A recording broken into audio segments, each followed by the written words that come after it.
हर हर महादेव। भक्तों, आज मैं आपको लेकर आई हूँ त्र्यंबकेश्वर मंदिर में। भगवान शिव के 12 ज्योतिर्लिंगों में से ये एक है। यही एक ऐसा ज्योतिर्लिंग है जहाँ आपको ब्रह्मा, विष्णु और महेश के एक साथ दर्शन होते हैं। इसके अलावा ये भगवान गणेश की जन्म भूमि भी है। भगवान शिव को त्र्यंबकेश्वर कहा जाता है क्योंकि वे ब्रह्मा, विष्णु और महेश के प्रतीक माने जाते हैं। त्र्यंबकेश्वर मंदिर में 3 छोटे शिवलिंग स्थापित हैं जो त्रिदेवों का प्रतिनिधित्व करते हैं। इस मंदिर में ब्रह्मा, विष्णु और महेश का वास माना जाता है। अतः जो भी इस मंदिर में दर्शन करता है उसे तीनों देवों ब्रह्मा, विष्णु और महेश के दर्शन स्वतः ही हो जाते हैं। मंदिर में जब भी आप दर्शन करने के लिए जाएं, 2 से 3 घंटे की लाइनें हमेशा आपको मिलेंगी। हम लाइनों में खड़े हुए हैं। बहुत सारे भक्त अपने साथ छोटे बच्चों को भी लाए हुए हैं और बच्चे चिल्ला चिल्ला कर गाना गा रहे हैं। बाबा का घर दूर है, जाना जरूर है। बाबा का घर दूर है, जाना जरूर है। बहुत अच्छा लग रहा है। नन्हे मुन्ने भक्त जोर जोर से गा रहे हैं। जब तक हम लाइनों में लगे हैं, मैं आपको इस मंदिर से जुड़ी कहानी सुनाती हूँ और फिर बाद में यहाँ पर पहुँचने का रास्ता भी बताऊंगी, सब कुछ बताऊंगी। तो अब आप कहानी सुनिए। पौराणिक कथा के अनुसार प्राचीन समय में ब्रह्मगिरी की पहाड़ियों पर एक आश्रम में गौतम ऋषि, उनकी पत्नी अहिल्या रहते थे। वहीं तपस्या करते थे। वहां रहने वाले लगभग सभी ऋषि उनसे ईर्ष्या करते थे। बात बात पर नीचा दिखाने और परेशान करने के प्रयासों में जुटे रहते थे। एक बार सभी ऋषि मुनियों ने धोखे से गौतम ऋषि पर गौहत्या का आरोप लगा दिया। जब गौतम ऋषि ने गौहत्या के दोष से मुक्ति पाने के लिए हल मांगा तो सभी ऋषियों ने गौहत्या के पाप का प्रायश्चित करने के लिए गंगा नदी को ब्रह्मगिरी की पहाड़ियों पर लाने के लिए कहा। गंगा माँ को प्रसन्न करने के लिए गौतम ऋषि ने शिवलिंग की स्थापना कर पूजा अर्चना करनी आरंभ कर दी। गौतम ऋषि की तपस्या से भगवान शंकर और देवी पार्वती अत्यंत प्रसन्न हुए और वहां प्रकट हो गए। हर हर महादेव। जब शिवजी ने उनसे वरदान मांगने के लिए कहा तो उन्होंने वरदान स्वरूप गंगा माँ को इस स्थान पर लाने के लिए कहा। हर हर गंगे। इस पर गंगा देवी ने यह प्रार्थना की और कहा कि मैं इस स्थान पर तभी निवास कर सकती हूँ जब मुझे अपनी जटाओं में धारण करने वाले भगवान शिव भी यहीं पर वास करें।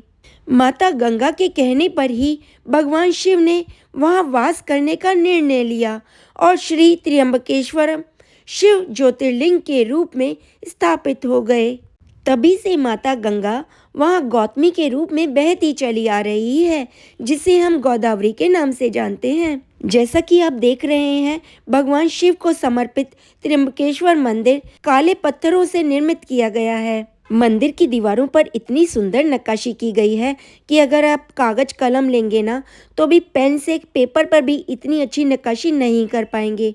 और वो नक्काशी किस तरह की गई होगी, सिर्फ छेनी और हथौड़े के द्वारा, कोई मशीनें नहीं होती थी तब। मंदिर में चारों तरफ दरवाजे बने हुए हैं। इनमें से पश्चिम वाला दरवाजा जो है वो विशेष तीज त्योहार के मौके पर ही खुलता है। वहीं मंदिर की पूर्व दिशा की ओर एक चौकोर मंडप बना हुआ है। यहाँ भगवान शिव की हीरों से जड़ी प्रतिमा है।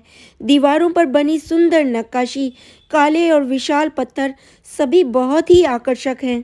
यहाँ पर हमने दीपक भी जलाया और बाहर से मंदिर की आरती भी की। और मंदिरों की तरह यहाँ पर भी मंदिर के अंदर कैमरा और फ़ोन ले जाना मना है, इसलिए मैं आपको बाहर से पूरा दिखा रही हूँ। अंदर जब हम दर्शन करने गए थे तो अंदर एक छोटे से गड्ढे में 3 छोटे छोटे शिवलिंग स्थापित हैं। इन तीनों शिवलिंगों में त्रिदेव ब्रह्मा, विष्णु और महेश का वास है। लेकिन जब हम लाइनों में लगे थे तो इस तरह दर्शन करने के लिए वहाँ पर कैमरे से पूरा पिक्चर करा जा रहा था, इसलिए मैंने आपको दर्शन आसानी से करा दिए।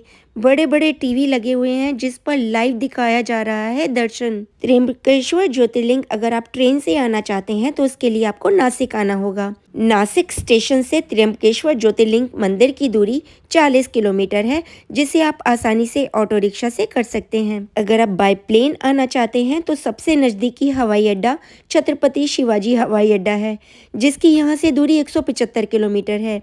दूसरा सबसे नज़दीकी हवाई अड्डा औरंगाबाद में है, जिसकी यहाँ से दूरी 210 किलोमीटर है। दोनों ही स्थानों से आप आसानी से टैक्सी से यहाँ पर पहुँच सकते हैं। यहाँ पर बाहर से हमने यहाँ रुद्राक्ष भी खरीदे क्योंकि यहाँ पर रुद्राक्ष बहुत ही अच्छे मिल रहे थे।